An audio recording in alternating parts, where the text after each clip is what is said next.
이 사울의 이야기, 다윗의 이야기 계속되고 있는데요.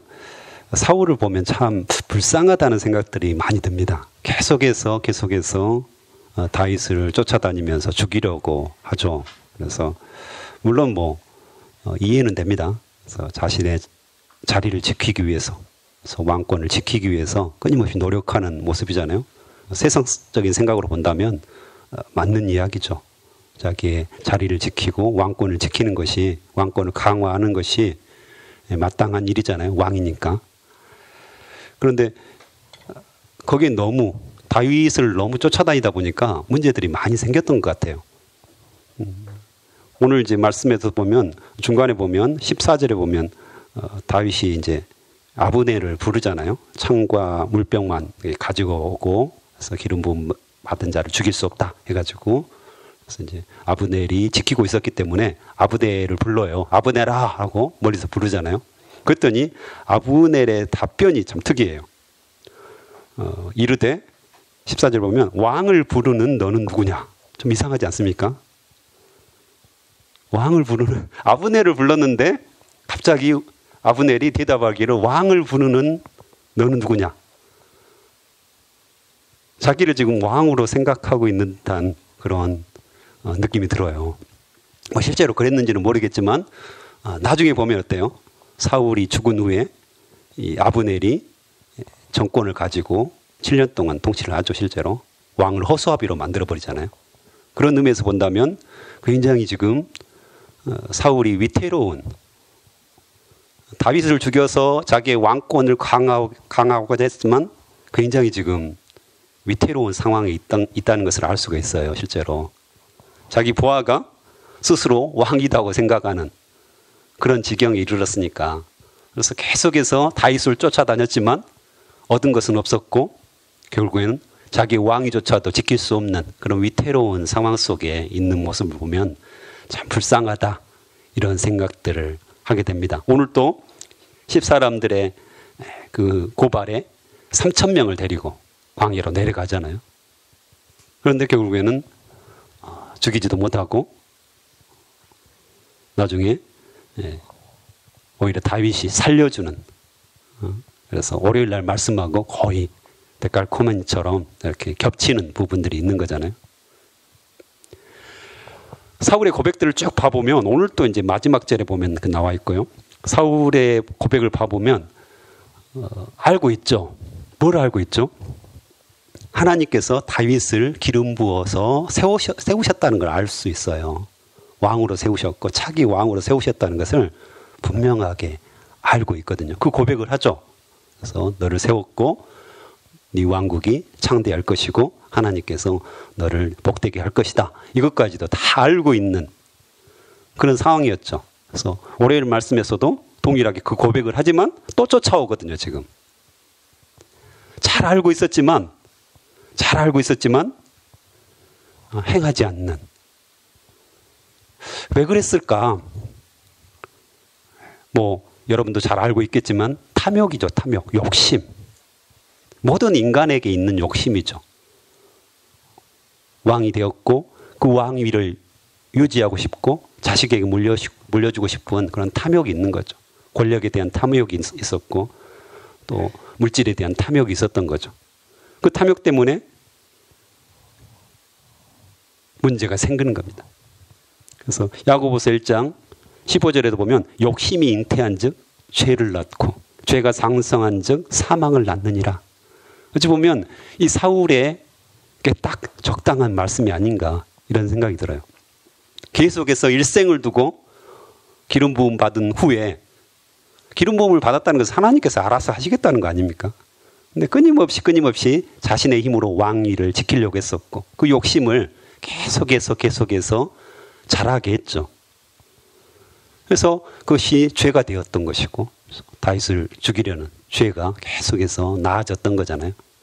그래서 그 죄가 계속해서 확대되고 자람으로 말미암아서 장성함으로 말미암아 사망에 이른 대표적인 사람이잖아요. 그래서 참 불쌍하다, 이런 생각들이 들었습니다.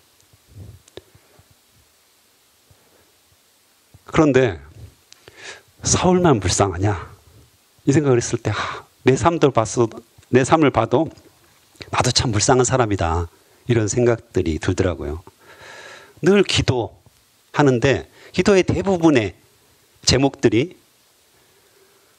90% 이상이 이거 달라 저거 달라. 주님 죽겠어요. 이거 좀 주세요. 이거 좀 해결해 주세요. 나도 역시 동일하게 내 욕심을 채우기 위해서 뭔가를 하나님께 달라고 그런 기도하는 모습이 있더라고요. 그래서 하나님을 찬양하고 경배하고 정말 하나님께서 우리의 창조주 되심을 온전하게 노래하고 이런 기도는 쏙 들어가고 잠깐 또 나에게 주신 수많은 것들을 감사하기는커녕 오히려 늘 달라고만 하는 그런 모습이 뭐 사울이나 나나 특별하게 차이가 없겠다 이런 생각들을 하게 됐어요. 우리 집에 이제 가장 큰 기도 제목이 우진이를 위한 기도 제목이 있거든요. 근데 저의 기도를 쭉 살펴보면 우진을 낫게 해달라, 고쳐주십시오. 이런 기도가 상당히 있다는 것을 알게 되었어요. 우진이에 있는 모습 그대로 하나님께 감사하고 정말 우리 집에 주셔서 우리가 늘 기도하고 또 키울 수 있어서 너무 감사합니다. 우리 집에 주신 특별한 선물입니다. 다른 집에 갔으면 어땠을까요? 정말 주님께서 우리 집에 주셔서 잘 보호받게 하시고 또 믿음으로 자라게 해주시고 또 이 용을 통해서 하나님께서 영광을 받으시고 또 하나님의 영광을 위해서 써주시옵소서. 이런 기도보다는 당장 힘드니까 고쳐주십시오. 행동을 바르게 고쳐주십시오. 이런 기도를 하고 있는 저의 모습들을 발견하게 되거든요. 우진이를 주신 하나님을 찬양하고 감사하고 경배하는 것 이게 우선이어야 되는데 여전히 나의 욕심으로 나 편하자고 이렇게 욕심껏 기도하는 모습들을 보면서 나의 기도는 어떻게 달라져야 될 것인가 이런 것에 대해서 다시 한번 깨닫게 되었습니다. 말씀을 준비하면서 항상 기뻐하라 쉬지 말고 기도하라 범사에 감사하라 이것이 그리스도 예수 안에서 너희를 향하신 하나님의 뜻이니라. 이 말씀을 또 묵상하면서 기뻐하고 감사하고 하나님께 영광 돌리고 이게 우리가 쉬지 말고 기도하면서 해야 될 일이 아닌가. 나의 욕심을 위해서 더 갖고 싶어서 더 편하고 싶어서 그냥 하나님께 달라고 또 달라고 하나님은 그렇게 많이 주셨는데 그걸 누리지 못하고 계속해서 달라고 하는 나의 기도의 모습은 아닌가. 그래서 사울처럼 내가 불쌍한 사람이구나. 그래서 회개하게 됐고 정말 욕심이 잉태한 즉 죄를 낳고 죄가 장성한 즉 사망을 낳느니라. 나에게 주시는 경고이고 우리의 기도 생활이 좀 바뀌어야 되겠다. 이런 생각들을 하게 됐습니다. 그래서 이 새벽에 또 이 말씀을 듣고 있는 모든 성도들이 기도의 제목이 좀 더 바뀌었으면 좋겠습니다. 물론 우리가 간구하는 거 굉장히 중요하죠. 하지만 그것을 조금 줄이고 하나님을 경배하고 찬양하고 나에게 주신 모든 것들을 감사할 수 있는 기도 제목들이 훨씬 많아진다면 우리의 삶이 훨씬 더 풍요로워지고 행복해지지 않을까요? 하나님이 주신 그 기쁨들을 우리가 즐거움을 누릴 수 있는 귀한 계기가 되지 않을까. 그래서 이 다윗이 그랬잖아요. 다윗이 자연 속에서 목자로서 험한 생활을 하면서도 하나님을 찬양하고 기뻐하고 시편을 쓰면서 하나님을 노래하고 얼마나 자유롭게 살았던 영혼입니까? 이 모습이 우리 안에 가득했으면 좋겠습니다. 오늘 또 계속해서 9절에 보면 기름 부음 받은 자를 치면 죄가 없겠느냐 이렇게 이야기하죠. 지금 저로 이 기회를 찾았습니다. 하나님이 붙여주셨거든요, 실제로. 근데 어찌 보면 이건 시험에 해당될 수도 있는데요. 다윗 네가 어떻게 하느냐 보자 이거잖아요, 실제로. 기름 부음 받은 자를 딱 죽일 수 있는 기회를 딱 주는데 결국 죽이지 않아요. 그래서 다윗이 기름 부음 받은 것에 대해서 분명한 이유를 알고 있죠. 그게 무언지를 정확하게 알고 있다는 것입니다. 그래서 기름 부음 받았다.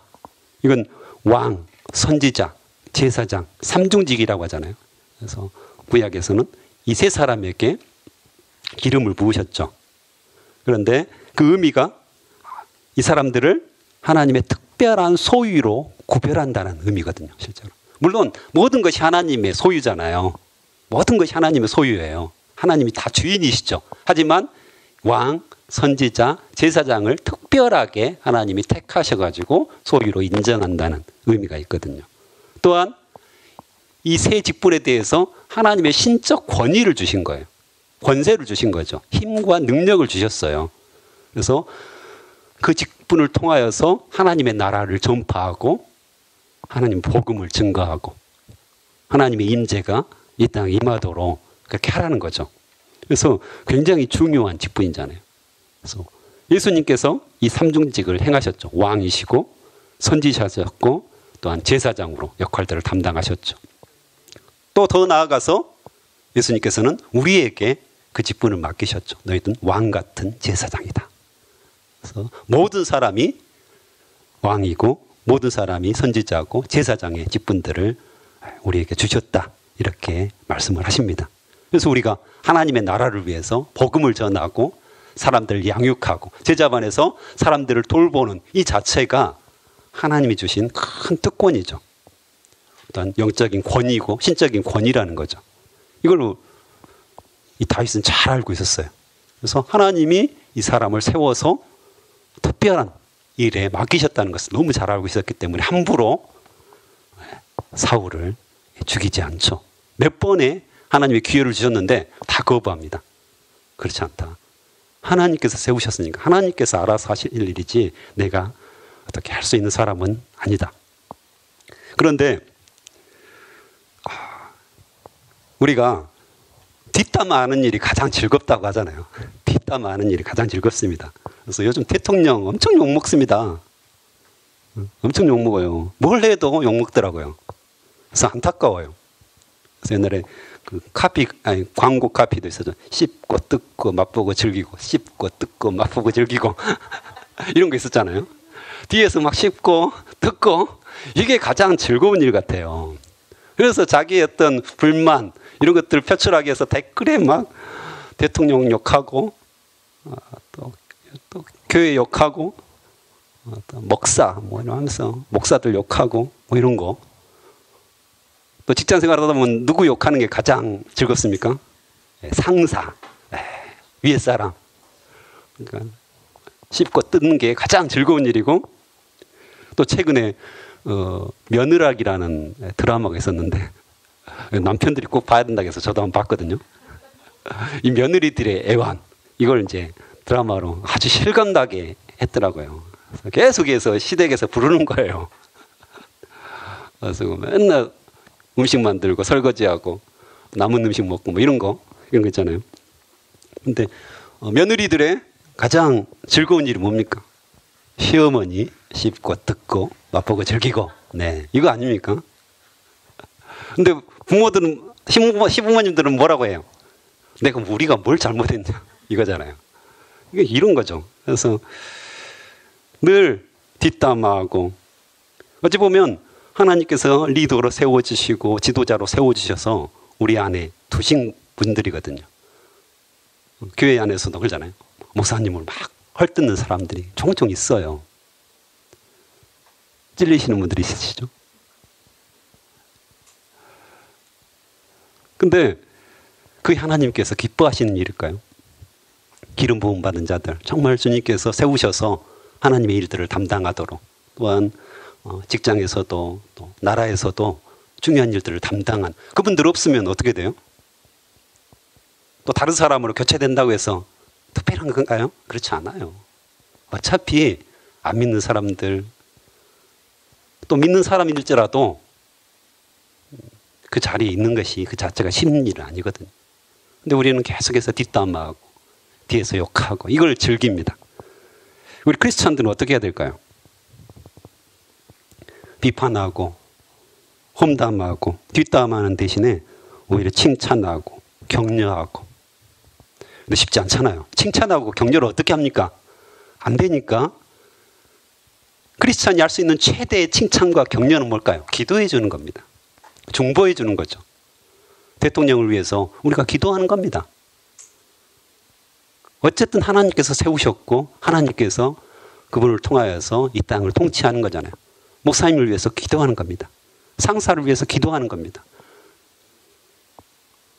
또 시부모님을 위해서 기도하는 거죠.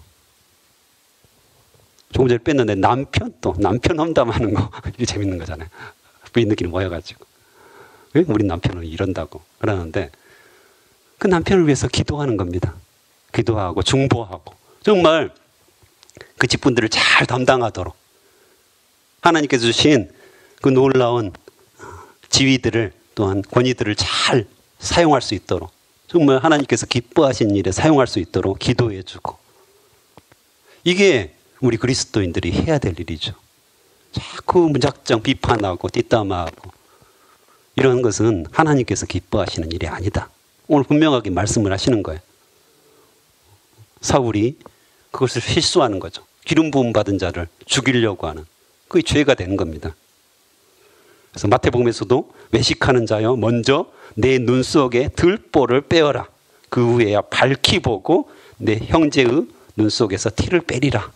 이 말씀도 있잖아요. 그래서 다른 사람을 보기 전에 나를 살피고 또한 그 사람의 잘못을 보기 전에 그 사람을 위해서 중보할 수 있는 그 마음들이 우리 안에 있다면 하나님께서 그 마음을 기뻐하시리라 확신합니다.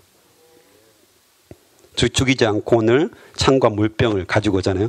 뭐 창을 그렇게 이야기하시더라고요. 어떤 분들은 이 창이 이제 다윗을 죽이려고 했던 창이잖아요. 몇 번에 걸쳐서 이렇게 던져가지고 죽이려고 했죠. 근데 이제 뒤에 벽에 박혔다 피해가지고 또 심지어는 아들인 요나단에게도 던지거든요. 근데 이걸 가져온 거예요 지금. 그래서 이제 그 창의 위협으로부터 벗어났다 그런 의미가 있다 이렇게 이야기하는데 이제 이 사건 이후로 이제 다윗과 사울이 만나지 않죠. 더 이상 만나지 않습니다. 그리고 사울은 죽습니다. 나중에 더 이상 만나지 않죠. 그래서 그 위협으로부터 벗어났다라는 의미도 있다 이렇게 이야기합니다. 오늘 이제 처음에 12절을 읽었잖아요. 12절을 읽었는데 쭉 스토리가 지금 이어지고 있습니다. 그렇죠? 다윗과 사울의 이야기 스토리를 쭉 있는데 주석처럼 딱 이야기한 게 있어요. 주석처럼. 그러니까 그걸 설명하는 거죠. 그러니까 스토리를 쭉 이야기하다가 그것에 대한 배경 설명을 딱 하는데 그 말씀이 바로 이 말씀입니다. 다윗이 사울의 멸이 곁에서 창과 물병을 가지고 떠나가되 아무도 보거나 눈치채지 못하고 깨어있는 사람도 없었으니 이는 여호와께서 그들을 깊이 잠들게 하셨으므로 그들이 다 잠들어 있었기 때문이었더라. 굳이 이 말씀을 하실 필요는 없었는데 배경처럼 아니면 이 일어난 원인이 무엇이었는가에 대해서 분명하게 지금 하고 있는 겁니다. 그래서 하나님께서 주권적으로 개입하셔가지고 그들을 깊이 잠들게 하셨다는 거죠. 그 동굴 사건도 역시 마찬가지죠. 동굴이 수많은 동굴들이 있습니다. 근데 하필이면 사울이 뒷간을 갔는데 화장실을 갔는데 그 동굴로 들어간 겁니다. 동굴도 엄청 넓었을 텐데 굳이 거기를 들어가 가지고 사건들이 만들어졌죠. 그 말씀은 뭡니까? 우연이 아니다는 겁니다. 하나님께서 이 역사들을 담당하셨다는 것을 분명하게 지금 이야기하고 있는 거죠. 그냥 우연히 일어난 일들이 절대 아니었다는 것을 지금 주석처럼 딱 이야기를 하고 있는 겁니다. 하나님께서 깊이 잠들게 하셨다. 이 말씀을 보면서 그렇구나. 우리 인생도 하나님께서 주권적으로 역사하시지. 이렇게 피상적으로 우리들이 늘 생각합니다. 안 그렇습니까? 여러분의 인생을 주님께서 인도하십니까? 이렇게 물어보면 다 아멘 하시죠. 저는 아닌데요. 이렇게 말씀하실 크리스찬들이 한 분도 안 계셔요. 다 내 인생을 주권적으로 하나님께서 내 모든 일상들을 하나하나 하나님께서 붙잡고 계십니다. 이렇게 다 이야기하는데 실제로 그럼 어떻게 인도하시죠? 하면 잠시 망설여지죠. 저희가 이사한 지가 5개월이 됐습니다. 14층인데 15층이 꼭대기층입니다. 그래서 처음 이사 갔을 때 층간소음이 있는지 처음에 물어봤습니다. 사는 사람한테. 그래도 없다 하더라고요. 근데 좀 아이가 조금 여기 자라가면서 한 2살 정도 되는데 조금 이제 움직임이 있는 것 같다. 그래서 그러냐 해가지고 뭐 저희가 민감하지는 않지만 그래도 이제 요즘 층간소음이 그렇잖아요. 저희들도 조심해야 되고요. 우진이가 방방 뛰는 스타일이기 때문에 굉장히 주의를 시킵니다. 그래서 좀 민감해지죠, 저희가. 근데 이사하고 나서 금방 알게 됐습니다. 2층 아이가 엄청나게 쿵쿵쿵 거리면서 뛰어다닌다는 사실을. 엄청 뛰더라고요. 아침 8시부터 시작해서 유치원도 안 가요. 9시 넘어서까지 막 뛰어요. 쿵쿵쿵쿵. 근데 아마 이 부모는 잘 모르는 것 같아요. 그렇겠죠. 위에 층이 없거든요. 꼭대기층에 살고 있기 때문에 이분은 이 아이가 뛰는 것이 아래층 사람에게 어떤 영향을 주는지 잘 모르는 것 같아요. 그래서 이제 뭐 때로는 막 이렇게 신경 쓰이고 좀 자려고 하는데 막 퉁퉁퉁 거리면 제가 한번 또 뭐 한번 올라가서 말할까? 하면 아내가 말리고 아내가 또 우리가 올라가서 말해야지 않을까요? 하면 내가 말리고 서로 이제 말리다가 그래도 이제 어떻게 해요? 기도해야죠. 기도하고 막 말리기도 하고 그랬었는데 그래서 나중에 이제 계속 이제 쿵쿵거리는데 매일 해요. 근데 하루는 조용해요. 그럼 걱정이 되더라고요. 혹시 아파가지고 못 뛰고 있는 건 아닌가 이런 마음도 들고 그래서 우리가 기도했는데 이사 가게 해주세요. 이거였거든요. 결국 해결될 문제는 아니잖아요. 저희들도 아이를 키워봤는데 아이를 이렇게 제어한다는 건 쉬운 일이 아니잖아요. 그래서 이사를 가게 해주십시오. 이런 기도를 쭉 했었는데 언제 이사 갈지 어떻게 합니까 이게 뭐. 그런데 어제 아침에 출근하려고 하는데 사다리차가 쫙 올라오는 거예요. 사다리차 보고 감동한 것은 제가 처음이었습니다. 막 눈물이 나오고 환호성을 지르고 아내가 빨리 출근했는데 막 문자 보내고 그래서 나중에 생각해 보니까 하나님께서 우리의 기도를 들으시고 역사하시는구나. 뭐 2층이 위에 집이 언제 이사 갈지 어떻게 합니까 저희들이. 아무것도 모르죠. 얼굴도 잘 모르는데. 그런데 정말 우리가 올라가서 말할까 늘 했는데 하나님이 다 붙잡으시고 내가 해결하겠다. 이렇게 말씀해 주시는 것 같아서 너무 감격이 되더라고요. 이 작은 일 하나에서도 하나님께서는 인도하시고 모두 우리의 삶을 이렇게 통치하시는 그 모습을 경험하게 되는 거예요. 근데 우리가 이것을 정확하게 제가 이제 설교를 하면서 이걸 정확하게 제가 인지하고 해서 감격이 되는 거죠. 그런데요, 우리 일상 속에서는 이런 일들이 계속해서 일어나요. 아멘이십니까? 근데 우리가 그것을 캐치하고 잡고 나에게 지금 이런 일들이 절대 일어날 수 없었는데 하나님께서 하나하나 요소에 이런 일들을 다 베푸시고 역사하시고 인도하시고 계시는구나. 이걸 인식하면 은혜가 되고 감사가 되는데 뭐 그냥 일어나는 일이지 다 일어나는 일 아니야? 이렇게 우리가 느끼면 전혀 은혜가 없는 거죠. 그래서 그냥 나에게 안 좋은 일들만 늘 생각하면서 나는 왜 이렇게 힘듭니까? 나는 왜 이렇게 어려운 삶을 살아야 됩니까? 다른 사람은 다 행복해 보이는데 나만 왜 이렇습니까? 이런 어떤 불평들이 우리 안에 나오는 것은 아닌가? 그래서 하나님께서 여전히 역사하십니다. 잘 살펴보십시오. 감사 제목을 한번 적어보십시오. 분명하게 하나님은 행하시고 역사하시고 우리를 계속해서 인도하시는 우리 아버지십니다. 이것을 우리가 경험하기를 원합니다. 오늘 또 이 새벽에 이렇게 나와서 기도하는 거 이것이 우연 같습니까? 우연이 아닙니다. 하나님께서 우리에게 건강을 주셨고 기도할 마음을 주셨고 하나님을 바라보고자 하는 마음을 주셨기 때문에 또 우리의 기도 제목을 주시고 찬양 받고자 하시는 그 마음들이 간절해서 우리를 통해서 그 역사를 이루시는 겁니다. 그래서 그 하나님을 바라보았으면 좋겠습니다. 오늘 특별히 첫 번째 주제가 그거였잖아요. 중보기도. 중보기도. 나를 위한 기도보다는 하나님께 계속해서 찬양하고 경배하는 기도를 하나님께 드리고 싶다.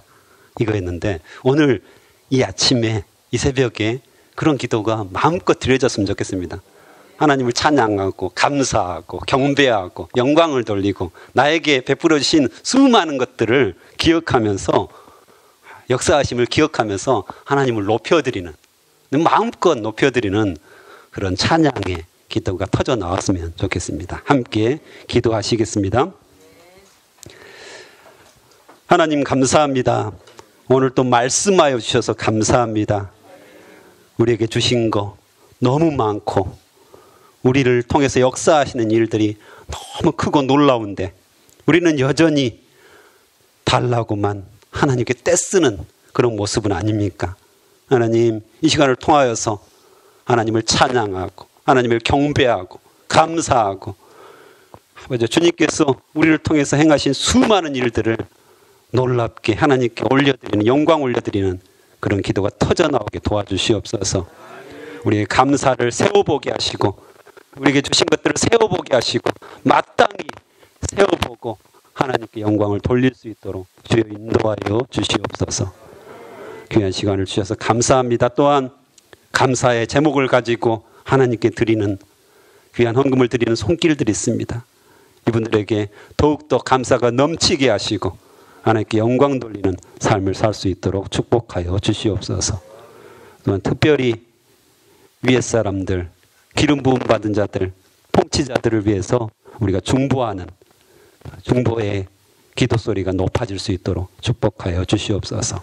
감사합니다. 예수님의 이름으로 기도합니다. 아멘.